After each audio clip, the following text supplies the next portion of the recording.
look at in innovation is really step change in customer experience. How do you deliver better value, better access, better quality? How do you create a new experience for customers that gives them a new way of doing business with you, or completely changes the way that they interact with the ecosystem that surrounds AIA? So we take quite a broad view from an innovation standpoint. I think healthcare is the opportunity of our generation. If you look at digital disruption and what it's done in many industries, healthcare is really ripe for that change. And one of the interesting things that I think you'll find in insurance is that our customer interest is aligned, which means that we want our customers to live longer, healthier, have better access to higher quality healthcare, etc., because we have a lifetime goal and a lifetime partnership with you. So it's within our interest to try and look at how we can, accelerate the adoption of some of these technologies as they mature to a level where they start providing customers with better insights. And an example of that, if you have a look at IBM Watson, which is a cognitive computer, IBM Watson in skincare, looking at skin cancer, is able to have a diagnostic accuracy rate of about 95%, whereas doctors have a human accuracy rate of about 84%. So you're starting to see advances in medical technology that are really starting to dramatically change. So if you're familiar with the change that's happened in the IT industry, Moore's law drives that. Processing power doubles every 18 months.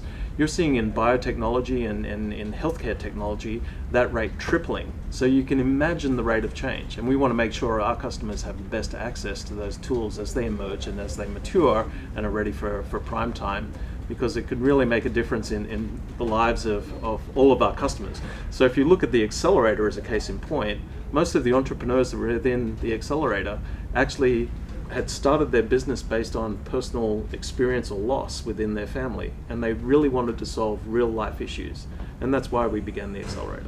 But very clearly the first priority for us was learning.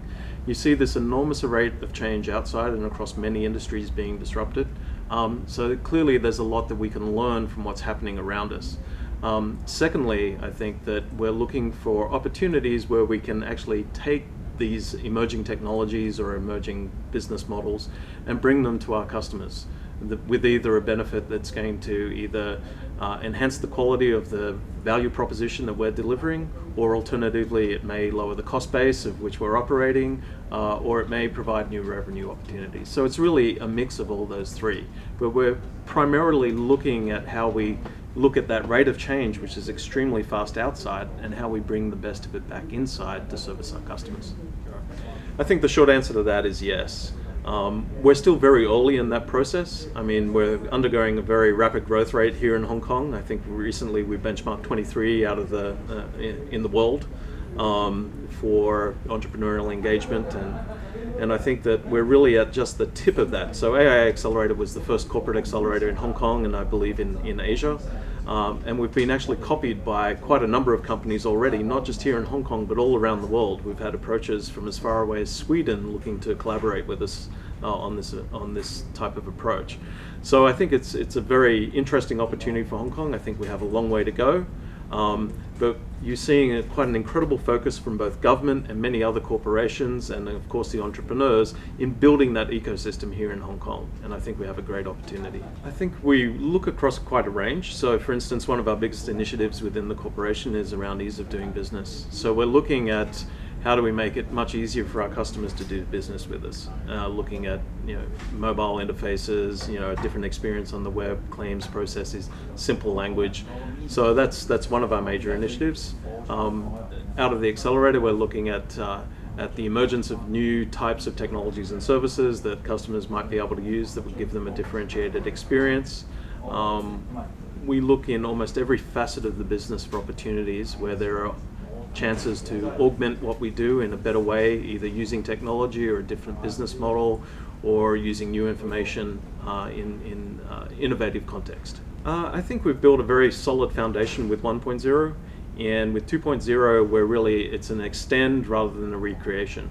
So what we're doing is we're broadening the reach of the accelerator to look a little more broadly than just digital health. We kept it very narrow the first time around. It was primarily a learning experience, but a learning experience that went very well. And we're looking to other types of enablement that goes around digital health, but also around engagement and customers. So we've kind of broadened it slightly, but I think it's more a story of continuation rather than innovation in version 2.0.